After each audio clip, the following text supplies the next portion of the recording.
The Desert Museum is different than most zoological institutions that I've visited. We're not trying to recreate a desert environment, we're in a desert environment. So it's not a matter of, well, let's pretend it's a desert and put some snakes in here. We're attached to desert all around, and so these snakes come in here. And in fact, I think that the Desert Museum is kind of like got a little sign out there, Eat at Joe's, because it has more shade, more plant cover, more water, more rodents, more of everything that snakes like. So to think that we could exclude snakes from this area is ridiculous. Have a great time. When I came in '91, I came up with the idea and got Craig to help me with the project to start marking the rattlesnakes, because before they had just been capturing them and relocating them elsewhere, and we thought that it'd be a really good idea to maybe figure out what our sexes are, what our seasonality is, whether we're seeing the same snake 20 times or 20 different snakes. We also wanted to see if there are certain areas on museum grounds where there were more rattlesnakes than other areas. It's a visitor or other people on the grounds, they're the ones that actually initiate the process by finding a snake and calling our base station, and then the base station actually pages the herpetology department. And then we hop in the cart and we go to the location. But if it's still there and it's in a place that could cause some sort of risk to humans or animals, we'll collect the animal. We used tongs when we were collecting on the grounds instead of a hook, because you have more control over the snake. We put them in the box, close and lock the box, and bring it back to our building. We label the box with the snake, the species where we collected at the time and the date, and whether it was a recapture or not. If it's a new snake, then we have to actually restrain it with the clear plastic tubes. We select a tube that's slightly larger than the size of the diameter of the head and use that as a restraint. So there's about 2 inches of water put into a trash can. The snake is put into the can. Its tendency is for it to try to come back out of the can. You present the tube to it repeatedly until it chooses it as an option for escape. Once it's far enough up the tube, then you can actually trap the snake in the tube, and that eliminates any risk of being bitten. One person then is responsible for monitoring the snake, making sure that it's doing okay and that it's not getting out of the tube, turning around, anything like that. And the other person actually goes through measuring the snake.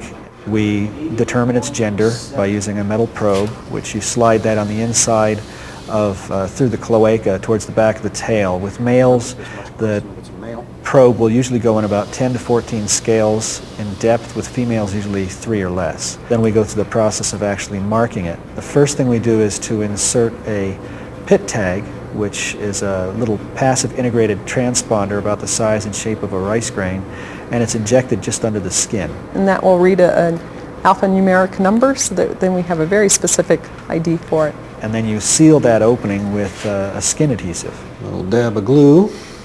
We also photocopy the pattern of the tail to get an idea of some corroborating evidence. When it comes back from a distance, you can usually tell by these different tail patterns which individual you're looking at, if you have something you can refer to. So we got 3 bands, 2 complete bands, one that's slightly offset. And the final thing is to actually put paint on the rattle. The paint colors correspond to different numbers, so like 0 might be red and 1 might be blue or something. So if a snake comes back, you can tell just by looking at those colors which one it is, and you don't have to go through the process of restraining the snake again and stressing the animal and having more risk to the people involved. All right. After the animal is processed, if we actually go through making any kind of a puncture wound, we keep them overnight to make sure that there is no bleeding or any other kind of problems that occur overnight. And then we'll release it. That one came from east of the underwater viewing area. And what we do with the museum is to break it up into 4 sections or quadrants. If the snake came from one quadrant, it goes back to that same quadrant. It can't go back to the exact same spot where people are, but fairly close by. When we first began the project, we were relocating some short distances. We had 2 sites that were 1 mile away and 1 site that was 2.5 miles away. And we were getting snakes back from the 1 mile away sites, or one of them more than the other, but they were coming back. But then other people started doing some studies on it, and they found that snakes that were relocated far away from their home range area, they were just always totally aimless and wandering, and that they eventually died. And so then we did start relocating closer just to see, and we were getting more recaptures. There's probably about 140 of those snakes that we saw one time, released it, and haven't seen it since. Then if you look at it, the number of recaptures, there's many of them that are caught 2 times, 3 times, 4 times, up to about 6, 7, 8 times. We have a lot of snakes that we've seen that many times. And then there's a few individuals that we've seen in as little as 2 years, 31 times. Also, there are certain snakes that have certain areas of the grounds they like. I mean, one snake we cut out of the same birdcage wire 3 times. And it was the very same birdcage. So there's areas they like. I mean, we're getting to know certain individuals for certain parts of the grounds. Got it? Okay. When you look at rattlesnakes, you have to look at potential versus probability. Potential is extremely severe. People have died from rattlesnake bites. There are people every year that do so. Only about 10 or 15 in the U.S. die each year. In Arizona alone, we have about 150 to 250 bites that are recorded, and we have less than 1 death a year. So the probability of dying from a bite is extremely remote, but the possibility is there. And somehow people seem to confuse possibility with probability, so anything that can possibly cause us harm that we don't understand, like snakes, must be something that is a bad thing. Well, I think people just like snakes, they just don't know anything about them. I mean, you're afraid of what you don't know, and if they educated themselves, I think most people would learn to appreciate them anyway. For the 176 times that we actually had somebody that contacted us last year and said we need to go move a snake, I would guess there's probably hundreds of times people went by the same snakes before it was ever noticed. Nobody has been bitten on the grounds by a rattlesnake.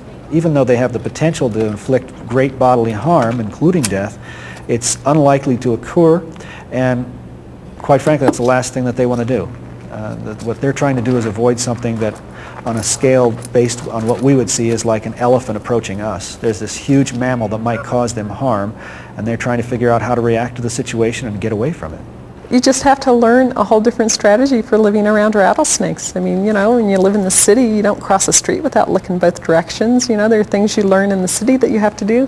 When you live in the desert, you just have to learn other things too. Don't walk out at night barefoot or in sandals. You know, don't ever put any part of your body where you can't see what's going on. You know, don't walk through thick, deep brush. Don't reach your hands under rocks or into lumber piles. You just learn a different set of rules. And if you see a rattlesnake, just back up and go the other direction. They don't come charging after you. When I first started working with rattlesnakes, it was one of those things that I was like, I really don't want to do this. But I learned how to do it. You always have to respect the potential, so you work with implements that keep you from being too close to them. I tell people reptiles is the safest area in the zoo. I mean, elephants kill people. And with reptiles, you can stay 3 feet, 6 feet away. I mean, you can stay a safe distance away. You have the tubes that you can safely restrain, but you know, other animals, they're more dangerous. It's amazing to watch how people interact with wildlife and how many different predispositions they have when it comes to talking about rattlesnakes especially. Rattlesnakes are predators. They're keeping populations in check of rodents and things, and they have the right to be here. But I have an intense fascination and admiration for how these animals fit into a desert environment and what they do for a living. Elvis has left the building.